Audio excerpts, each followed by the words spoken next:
기도하겠습니다. 은혜로우신 하나님 함께 해주시니 감사를 바칩니다. 우리들을 하나님께서 인정하시고 우리들을 붙드심으로 오직 하나님만을 소망하면서 이 땅에서 승리할 수 있도록 도우시기를 간절히 원합니다. 말씀을 묵상할 때 은혜가 충만하기를 간절히 원합니다. 모든 말씀을 예수님의 이름으로 기도합니다. 아멘. 오늘도 마태복음 6장 9절부터 13절, 누가복음 11장 2절부터 4절을 묵상하면서 주기도문의 내용을 살피기로 하겠습니다.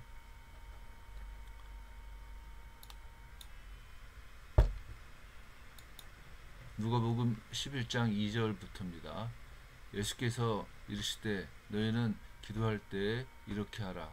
아버지여, 이름이 거룩히 여김을 받으시오며 나라가 임하시오며 우리에게 일용할 양식을 주시옵고 우리가 우리에게 죄 지은 모든 사람을 용서하오니 우리 죄도 사하여 주시옵고 우리를 시험에 들게 하지 마옵소서 하라. 아멘. 우리는 어저께 주기도문의 구조를 살피면서 그 마태복음하고 마가복음과의 차이도 보았고, 주기도문의 내용이 하나님을 향한 기도 그리고 인간을 향한 기도, 이렇게 두 부분으로 나눠진다는 것을 함께 나누었습니다. 주기도문의 요약을 예수님께서는 하셨는데, 마태복음 6장 33절에 보시면은 너희는 먼저 그의 나라와 그의 의를 구하라. 그리하면 이 모든 것을 너희에게 더하시리라. 이렇게 말씀을 하셨는데, 이 내용을 잘 분석을 해보면은 주기도문의 내용과 흡사합니다. 앞부분, 너희는 먼저 그의 나라와 그의 의를 구하라는 말씀은 하나님 나라를 구하라고 하는 주기도문의 그 전반부랑 비슷하고, 이 모든 것을 너에게 더하시라는 말씀은 삶을 위해서 하나님께 간구해야지만 되는 후반부랑도 굉장히 흡사합니다. 주기도문의 그 전반부는 하나님 나라가 임하시옵고라는 말로 요약을 할 수가 있겠죠. 하나님 나라는 어떤 나라입니까? 하나님께서 왕으로 하나님의 통치가 이루어지는 나라입니다. 하나님 나라는 세상의 법이 아니라 하나님의 법으로 지배되는 나라예요. 그래서 예수님께서는 6가지 반절을 말씀을 하시므로 세상의 그 법과 흡사해졌던 굉장히 그 인간 중심의 그 법 적용으로 말미암아서 하나님의 법이 퇴색되었던 그런 문제들을 얘기를 하시면서 반절을 말씀을 하신 겁니다. 예수님께서 무엇 때문에 나사렛 회당에서 처음 설교하실 때 희년을 선포를 하셨는지를 알 수가 있는 겁니다. 우리에게 지금 하나님 나라가 임하시기를 기도하는 제일 커다란 이유는 우리를 통치하시는 하나님의 통치가 우리들 가운데 온전하게 이루어지기를 원하기 때문에 그런 겁니다. 그게 주기도문의 첫 번째 그 전반부의 기도 내용입니다. 그 다음에는 우리들의 삶하고 직접적인 관계가 있는 청원을 예수님께서는 이야기를 하셨습니다. 제일 처음에 있는 게 뭡니까? 일용할 양식을 주시옵고 하는 거예요. 그러니까 그 아담에게 저주를 내리실 때 수고하고 땀을 흘려야 먹고 산다고 얘기를 하셨단 말이에요. 그거 무엇 때문에 저주냐면은 에덴 동산에 있을 때는 무한 공급을 하셨어, 하나님께서요. 그러니까 무엇이든지 마음대로 할 수 있는 무한 공급 체계에서 한정된 유한 공급 체계로의 그 변화예요. 심판이에요, 그것이 바로. 근데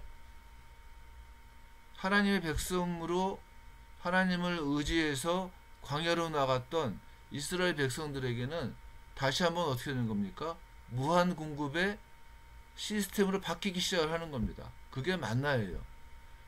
출애굽기 16장에서 맨 처음에 얘기하는 그 만나의 문제는 물론 이제 시작은 이스라엘 백성들이 이제 먹을 게 없다는 둥 이러면서 불평해서부터 시작을 했지만은 만나의 특징은 뭡니까? 일용할 양식을 주시는 거예요. 그리고 일용할 양식을 먹을 때 바탕이 뭐냐? 믿음이에요. 믿음. 믿음의 문제라는 겁니다. 그래서 하나님께서는 내가 너희를 위하여 하늘에서 양식을 비같이 내리리니 백성이 나와서 일용할 것을 날마다 거둘 것이니라. 이같이 하여 그들이 내 율법을 준행하나 아니하나 내가 시험하리라. 이렇게 말씀을 하신단 말이에요. 그러니까 일용할 양식이라고 하는 것은 내 삶을 전적으로 하나님께 의지하고 있겠다고 하는 삶의 고백이에요. 내가 수고해서 밥을 먹고 내가 땀 흘려서 밥을 먹는 거에 만족하는 것이 아니라 그는 결핍의 책이기 때문에 항상 불만이 있고 고통이 있고 갈등이 있어요. 그런데 일용할 양식을 주시옵고 하면서 하나님께 전적으로 의지하겠다고 하는 고백을 함으로 말미암아서 하나님의 무한 공급의 시스템 속으로 내가 다시 들어가는 것, 회복되는 삶을 살겠다고 하는 고백이라고 하는 겁니다. 그 다음에 이제 우리 죄를 사하여 주시옵고 이렇게 기도를 하는 겁니다. 여기서 죄는 빚이에요. 빚. 이 빚 얘기를 하면서 예수님께서는 그 베드로와의 대화 가운데에서 형제를 몇 번이나 용서해야지만 됩니까? 이 얘기 무슨 얘기입니까? 빚을 몇 번이나 탕감을 해 주어야지만 됩니까? 뭐 이런 얘기예요. 이때 예수님께서는 일반 달란트 빚진 자의 이야기를 하시는 겁니다. 일반 달란트 빚진 자가 있는데 탕감을 받았어. 그리고 난 다음에 나갔더니 자기한테 500데나리온 빚진 자를 만난 거예요. 그래서 빚을 갚으라고 그러니까 용서해달라고 얘기를 하니까 감옥에 가뒀다. 뭐 이제 이런 얘기 아닙니까? 1만 달란트는 500달란트랑 비교했을 때 그거는 비교가 안 되는 액수예요. 어마어마한 액수예요. 헤롯 대왕이 그 유대 땅에서 1년에 거둬들인 세금이 약 40달란트 뭐 이랬다고 합니다. 그러니까 1만 달란트는 상상을 못하는 액수인데 그거를 용서받은 거예요. 내가 이미. 그래서 어떻습니까? 나에게 빚진 자를 7번씩 70번이라도 다 해줘야지만 된다고 얘기를 하는 겁니다. 그래서 이 기도문의 바탕이 뭡니까? 나에게 죄 지은 자를 용서해 준 것 같이 나도 용서해 주시옵소서. 이렇게 되는 겁니다. 자, 이제 마지막으로 기도하라고 말씀하시는 게 뭡니까? 우리를 시험에 들게 하지 마시옵고 다만 악에서 구하시옵소서. 이렇게 기도하라고 하는 겁니다. 여기서 얘기하는 시험이라고 하는 그 말은 뭐 이렇게 거룩한 거 얘기하는 거 아닙니다. 그냥 일상적인 삶 가운데 나오는 시험이에요. 근데 어떤 의미겠느냐? 우리를 타락하게 만드는 사탄의 유혹 가운데 하나일 것이다 생각하는 겁니다. 그래서 하나님의 백성들도 언제나 어떻습니까? 이 사탄의 유혹을 당할 수밖에 없어요. 그리고 대부분 어떻습니까? 또 그 유혹 앞에서 꺾이는 게 인간의 모습이에요.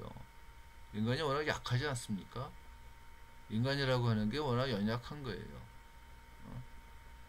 우리가 만약에 아담이었다면은 안 넘어가겠습니까? 넘어갑니다. 왜냐하면은 인간은 그만큼 초라하고 약한 존재예요. 그래서 예수님께서는 우리를 시험에 들게 하지 마시기를 기도하라고 얘기를 하는 겁니다. 그리고 악에서 구원을 해주실 것을 기도하라고 얘기를 하시는 겁니다. 우리는 주기도문을 통해서 하나님과 나하고의 관계, 하나님은 우리의 왕이시고 나는 하나님의 백성이라고 하는 이 언약 관계를 확신할 수가 있고, 또 하나 뭐겠습니까? 모든 것을 하나님께 맡기라고 하는 예수님의 말씀의 의미를 우리가 더욱더 분명하게 생각할 수가 있다는 겁니다. 나에게 하루하루의 삶을 베푸시는 하나님, 나를 끊임없이 용서해 주시는 하나님, 그리고 우리를 보호해 주시는 하나님, 우리를 사탄의 유혹으로부터 보호해 주실 것을 계속해서 기도하는 겁니다. 그래서 내가 사망의 음침한 골짜기를 다닐지라도 해 받을 것을 두려워하지 않는 이유가 뭐냐? 우리를 시험에 들게 하지 않으시는 하나님의 은혜가 나를 이끌어 나가기 때문이라고 하는 겁니다. 주기도문을 한 번 더 읽고 마치겠습니다. 누가복음에 있는 이 주기도문을 한 번 더 읽겠습니다. 예수께서 이르시되 너희는 기도할 때에 이렇게 하라. 아버지여, 이름이 거룩히 여김을 받으시오며 나라가 임하시오며 우리에게 날마다 일용할 양식을 주시옵고 우리가 우리에게 죄 지은 모든 사람을 용서하오니 우리 죄도 사하여 주시옵고 우리를 시험에 들게 하지 마옵소서. 아멘.